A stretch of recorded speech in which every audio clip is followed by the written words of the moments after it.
मालिक, आप लोगों की छत्र छाया में मैंने ये जिंदगी गुजारी है। अब ये सब मैं कैसे ले सकता हूँ?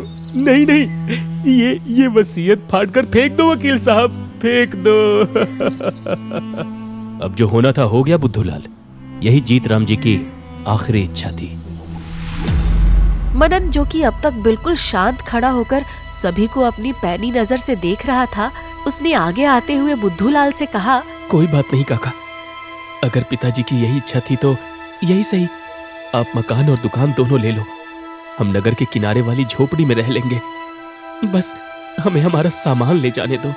कैसी बातें कर रहे हैं मालिक, सब आपका ही है, आप जैसा चाहें वैसा करें।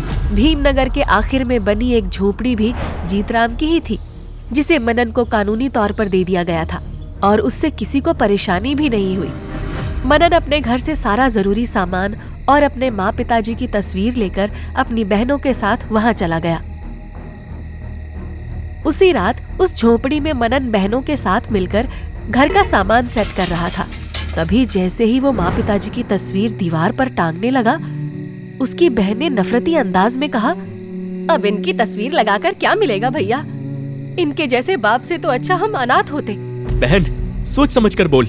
माँ और पिताजी हम लोगों के लिए आज भी उतने ही सम्मानीय हैं। खैर, रही बात प्रॉपर्टी के बंटवारे की, तो इसके पीछे किसी का खतरनाक षड्यंत्र है, जिसका पर्दाफाश मैं करके रहूंगा।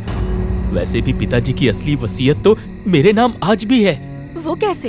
बस तू देखती जा बहन, अपनी खानदानी सीक्रेट मसालों का कमाल।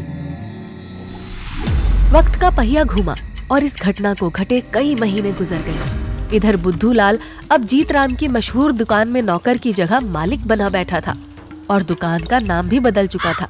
बुद्धू के मशहूर दही समोसे उसके तो ठाट बाट हो गए थे, मगर दुकान का हाल पहले से काफी खस्ता हो चुका था। दही और समोसों में अब वो स्वाद नदारत था जो कभी जीतराम के होने पर आता था। अरे ये क्या दही समोसा है भाई, न रंगत न स्वाद, ऊपर से इतना फीका है। बस सामान का रेट बढ़ाना ही जानते हो या क्वालिटी देना भी। ये रोज का था। कई ग्राहक सुबह से ये बोलकर जा चुके थे, इसीलिए बुद्धूलाल का सब्र अब टूट चुका था। उसने भी गुस्से में तमतमा कर कहा, अबे ओ दिल्ली का नवाब, ज़बान का स्वाद पूरा नहीं पड़ता तो 5 स्टार होटल में जाकर खाया करना, इधर क्यों मरने आ जाता है? दही समोसे खा या ना खा, फटाफट पैसे दे और पतली गली पकड़, समझा?